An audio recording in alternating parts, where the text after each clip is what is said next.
आज हम चर्चा करेंगे ज्ञान पे।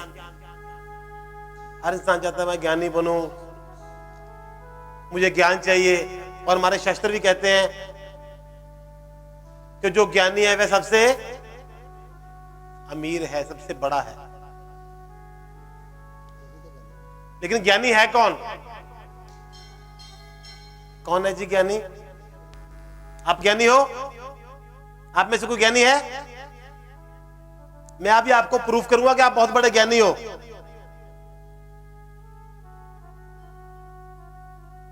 अभी आप मानने को तैयार नहीं ना कि आप ज्ञानी हो या नहीं हो। असल में हमें जरूरत ज्ञान की नहीं, ज्ञान को समझने की है। एक इंसान एक महात्मा जी के पास गया, महात्मा जी से बोला कि गुरुजी मैं आपसे उपदेश लेने आया हूं, मुझे ज्ञान दीजिए, मुझे ज्ञान की जरूरत है, मुझे ज्ञान दीजिए। महात्मा जी ने उस इंसान की तरफ देखा, देख के मुस्कुराए और बोले बेटा मैं तुझे एक शर्त पर ज्ञान दे सकता हूं। एक शर्त है मेरी, मैं तुझे एक शर्त पर उपदेश दे सकता हूं। और वो शर्त क्या है? वो शर्त यह है कि अगर तू मेरे से उपदेश लेगा, मुझसे ज्ञान लेगा, मुझसे उपदेश लेने के बाद तू कभी किसी और से उपदेश नहीं लेगा। इंसान बड़ा हैरान कि आज तक तो महापुरुष ये कहते आ रहे हैं कि ज्ञान जहां से भी मिले वहां से लेना चाहिए, लेकिन ये कैसे महात्मा है जो कह रहे हैं अगर मुझसे ज्ञान लोगे, मुझसे उपदेश लोगे तो किसी और से नहीं लेना। उस इंसान ने महात्मा जी को हाथ जोड़ के पूछा कि गुरुजी ऐसा क्यों? आज तक तो मैंने सुना है कि ज्ञान जहां से भी मिले वहां से लेना चाहिए, लेकिन आप कह रहे हैं कि मुझसे उपदेश लेने के बाद तू किसी और से उपदेश नहीं लेगा। गुरुजी उसकी बात सुनकर मुस्कुराए। महात्मा जी उससे कुछ सवाल पूछे कि ये बताओ क्या शराब पीना अच्छी बात है या बुरी बात है? आपने ही बताना है। शराब पीना अच्छी बात है या बुरी बात है जी? बुरी बात।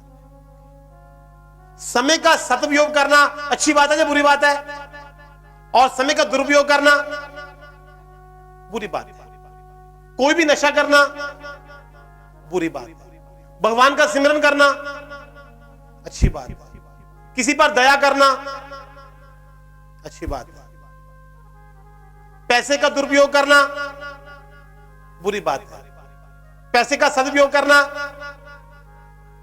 अच्छी बात है। तो ज्ञान तो आपके पास है, इसी को तो ज्ञान कहते हैं। और ज्ञान कौन सा होता है? महात्मा जी उस इंसान को बोले इसी को ज्ञान कहते हैं, और ज्ञान कहां से लेगा तू? यही तो ज्ञान है। इस वक्त हमें जरूरत ज्ञान की नहीं बल्कि ज्ञान पर चलने की है। सबको पता है कि शराब बुरी चीज है, लेकिन फिर भी आप में से बहुत से लोग शराब पीते होंगे, है ना? पता है ना बुरी चीज है। कुछ बहुत बैठे होंगे जो पीते होंगे। जुआ बहुत बुरी आदत है, कुछ लोग बैठे होंगे जो खेलते होंगे। अच्छा सोचिए हम अपने धर्म के प्रति कैसे हैं? क्या हमें अपने धर्म से प्यार है जी? है? भगवान से प्यार है? नहीं है।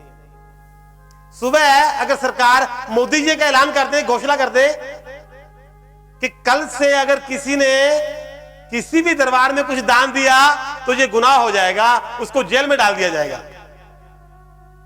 कल अगर उन्होंने तो इतना ही कहना है बहनों और भाइयों, मेरे प्यारे देशवासियों, कल से अगर किसी दरबार में कुछ भी दान करोगे तो कानूनी अपराध माना जाएगा और उसे जेल में डाल दिया जाएगा। तो क्या लगता है आपको कितने दिन बाद गोलक खाली हो जाएंगे? जहां तक मेरा ख्याल है 20-25 एक महीने बाद 20-25 दिन या एक महीने के बाद आपको गोलक पूरे खाली मिलेंगे। और किसी की पर्ची काटने भी जाओगे तो क्या बोलेगा? आपको पता है मोदी जी ने मना किया है, दान तो दे ही नहीं सकते, है ना? बिल्कुल चाहिए। और अब मोदी जी का ऐलान और करेंगे कि जिसने शराब पी, जिसने जुआ खेला, जिसने कोई भी नशा किया, यह भी कानूनी अपराध है, उसको भी जेल में डाल दिया जाएगा। तो ये बंद कर देंगे? हाँ जी, बताइए प्लीज, करेंगे बंद? तो हम धर्म के प्रति कितने पक्के हैं, सोचिए। मंदिर में हमें किसी दरबार में किसी गरीब को दान देने के लिए मना कर दिया तो हम मना हो जाएंगे, नहीं चलाएंगे आज के बाद। लेकिन अगर एक गुटखे के पाउच के ऊपर लिखा होता है ना, सेहत के लिए हानिकारक है ना, शराब पे भी लिखा होता है, ज्ञान आपको बोतल के ऊपर भी लिखा हुआ है, लेकिन हमें ज्ञान की जरूरत है, ज्ञान पर चलने की जरूरत है, ज्ञान को समझने की जरूरत है। ज्ञान ऐसा कोई भी इंसान इसके पास ज्ञान नहीं है, लेकिन हम क्या करते हैं, किसी महात्मा के प्रवचन सुने, इधर के कान से डाल लिए और इधर से बाहर। जबकि करना क्या चाहिए था, दोनों कानों से डाल लिए और हृदय में ले गए, है ना। दोनों कानों से प्रवचन सुने और हृदय में ले गए, तभी प्रवचन सुनने का फायदा है। आप ज्ञानवान हो जी तो प्रूफ हो गया। अब ज्ञान पर चलने की बात करते हैं। अच्छा ये बताओ, अब आपको दौलत ज्यादा प्यारी है या अपनी बेटी? क्या चीज ज्यादा प्यारी है? थोड़ा ऊंची आवाज में। बेटी। दौलत ज्यादा प्यारी है या बेटी? बेटी। तो जरा ध्यान से सोचो। दौलत हमारे घर का मेन गेट, उसके बाद रूम, ड्राइंग रूम, उसके बाद लॉबी, उसके बाद बेडरूम, उसके अंदर एक तिजोरी, तिजोरी के अंदर सेब में हमने दौलत छुपा के रखी हुई है। और बेटी, मैं ये नहीं कहता कि भाई बेटी को आप तिजोरी में रख दो या घर में बिठा लो, नहीं। दौलत को हमने दुनिया से छुपा के रखा हुआ है। और बेटी, मैं क्या कहना चाहता हूं, आप समझ रहे हो मेरी बात या नहीं? बेटी के बस्तर, कपड़े। अब सोचो, बेटी ज्यादा प्यारी है या दौलत? अगर बचपन से ही हमने बेटी को, घर की लड़की को एक आदत बना दी होती कि हम उसे पूरा वस्त्र ऐसे पहनाएंगे, उसे कपड़े ऐसे पहनाएंगे जिससे उसकी लाज पूरी तरह से ढकी जा सके, उसका बदन पूरी तरह से ढका जा सके, तो आज लड़की खुद ब खुद आदत पे आ जाती है। लेकिन हम सोचो, अब पिछले लास्ट वीक की बात है, एक लड़के ने मेरे को पूछा कि गुरुजी, मेरा एक लड़की से अफेयर था, प्यार करता था, प्रेम करता था मैं उससे, लेकिन उसने मुझे धोखा दे दिया, उसने मेरे साथ विश्वासघात किया।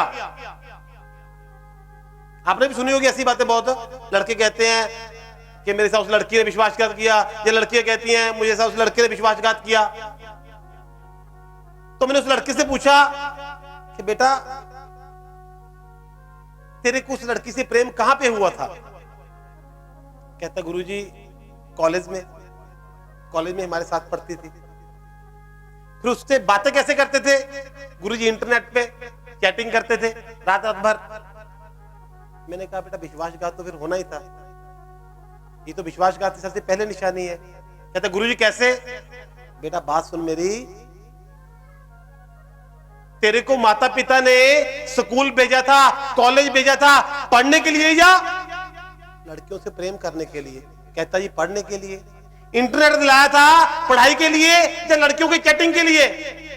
कहता जी पढ़ाई के लिए। जब तू, जिसने तुझे जन्म दिया है, जिसने तुझे पैदा किया है, जब तू उसके साथ विश्वासघात कर रहा है, तो बेगाना तेरे साथ विश्वासघात क्यों नहीं करेगा?